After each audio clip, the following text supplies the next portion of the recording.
Hi, and welcome to this presentation video for the Qualcomm Presence Detecting System. My name is Laszlo, and I'm the team leader of this group. In the next few minutes, I'll be giving you an insight to our project. This year, we had the pleasure of being asked by Qualcomm, a major hardware company, to find the most suited way to monitor people inside the house. Indeed, Qualcomm are part of a group of companies interested in making houses more self-sufficient, independent, and secure. Indeed, nowadays, many companies are interested in automating houses. As you can see on this diagram, the applications are numerous, connecting different objects together, reducing the energy cost, improving the security of any house. However, before being able to interact with the different parts of these rooms, the company needs to know what's happening inside the house. What is the occupancy of it? Therefore, our goal this year has been to find the best way to acquire this information without disturbing the user. Indeed, we had to find the best balance between the user's privacy and the amount of data we could collect to get the most accurate value of occupancy in any given space. Is a layout of the solution we best believe combine these two aspects. As you can see, it is composed of multiple building blocks. Our system currently features a door device, a room device, a Wi-Fi monitor, and a phone application. The first three devices constantly relay information to an online database via an HTTP request. This data is then processed by the second half of our Qualcomm group. Through this processing, an overall occupancy value is then determined for this given room. The Android application then just needs to retrieve the relevant information made available by the group and displays it to the user in real time. So now, let's have a quick look at how each of these different components work. The door device. Firstly, why a door device? Indeed, they are the only place of a given space that people have to pass by, and therefore are crucial to cover. As you can see, this device has three functionalities: determine whether someone enters or leaves the room, calculate the confidence level that the signal was triggered by a human, and finally, send all of this data online. This device is an assemblage of two ultrasounds, two distance infrared sensors, two LEDs, and one passive infrared, all installed on one Arduino Uno, which is equipped with a Wi-Fi transmitter. Our algorithm is based on the simultaneous breaking of different beams, areas of different sensors. These signals are only made available if the passive infrared is also triggered. Indeed, this sensor is designed to recognize the infrared light radiating from humans. If a movement is confirmed, the device will send a package of information to an SQL backend database through an HTTP request. This package will include a timestamp, a value of plus or minus 1, an ID, and a level of confidence. This level of confidence is evaluated by taking into account the distance to the source of the signal, the type of sensors that has detected it, and the time difference between the readings. Let's now have a look at how this room device detector works.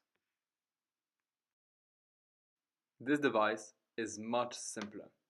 It has been designed to double-check what has been said by the doors and give a further insight of the human activity inside the room itself. It is composed of two passive infrareds that will detect presence in a 360-degree area and one microphone that monitors the sound level activity surrounding it.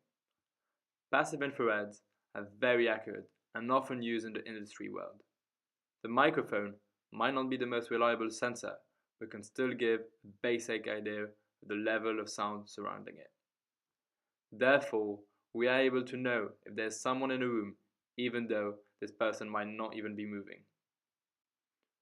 To summarize, these devices have been designed to cover different areas of a room and can be compared to human detecting beacons. They do not allow a direct count, but if properly used, can give us a deep understanding the human activity within any given space. The Wi-Fi device is designed to monitor the online activity of a house. To do so, our Raspberry Pi collects all the data packets sent to a given router. It then retrieves all the relevant information and derives a number of devices that have used the home network recently. To catch these data packets, we use T-Shark, a network protocol analyzer. Once the data retrieved, we calculate the number of unique MAC addresses stored in this file. It's important to understand that each device has a unique identifier called the Media Access Control Address, aka MAC address. Therefore, the number of these addresses retrieved indicates the number of devices connected. Finally, let's now have a look at the Android application. It is here to give a visual assistance on how the system is performing in real time. It is built upon the API that the second group has put into place and therefore is entirely dependent on the data that is made available by them. Every 30 seconds, a background thread goes and collects the latest JSON array available. It then retrieves the relevant information and displays it to the users. At the moment, the only information that is of use for our side of the project is the level of occupancy in real time of the room in which our system was deployed. The data collected is then saved to the shared preferences of the device. We felt it was important for the user to see the evolution of the occupancy level of his room. It also allowed us to debug our system instantaneously when we were testing it. To put into place this graphical frontend, we used the external library's GraphView, a set of functions that allows the construction of powerful graphs. We added the jars to our project, build path, and were able to integrate their code to display our values previously saved. After this technical overview of each of our products, let's see now our system in action. For the purpose of this video, we ask a relative of ours to completely deploy on his own each one of our products in his room. He was provided with the instruction manuals and the relevant hardware. Here it goes.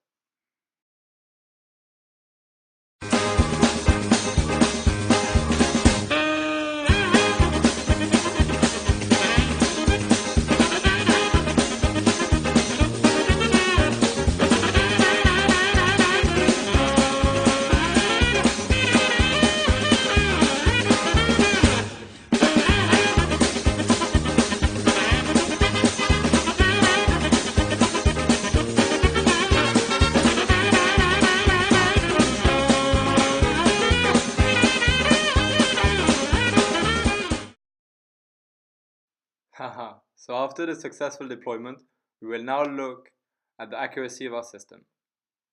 Any proper product needs to be thoroughly and cleverly tested. For the scope of this project, we decided to conduct two types of testing. The first one was based on the previous deployment of our system. Indeed, we let this one run for 6 consecutive hours in this room. We asked the tenants of this house to behave as usual, but to keep a constant track of the occupancy in this room. We were then able to compare both the results our system had captured and the reality. This method is called the ground truth. The second type of testing we realized was based on different use cases to which each of our devices were confronted. To do so, we firstly wrote down all the different scenarios relative to each of them. We then repeated each experience a certain number of times and compared these with the reality. This gave us a probability of success for each product confronted to a given scenario. The following diagrams represent the data that was collecting during the wild testing session. As you can see, one represents data collected from the door device, another by the room device, and finally, the overall occupancy is given on the Android application. The testing revealed 2 errors caused by the door device upon 34 readings. The first one was due to the room owner running into his room. The second one occurred while he changed directions halfway through the door. The room sensor collected a lot of data, and this is just a screenshot of it. The data collected was in total coherence with the scenario that was happening inside the room. Finally, all of this data collected was, as you can see, correctly displayed on our Android application. The following diagram summarizes the results of the use case-based testing for each device. We repeated each scenario a certain number of times to derive the most accurate probability of success. The following page just displays a few scenarios we have selected for each device. The entire system can be found on our website. As you can see, each device has a high level of confidence throughout their use cases.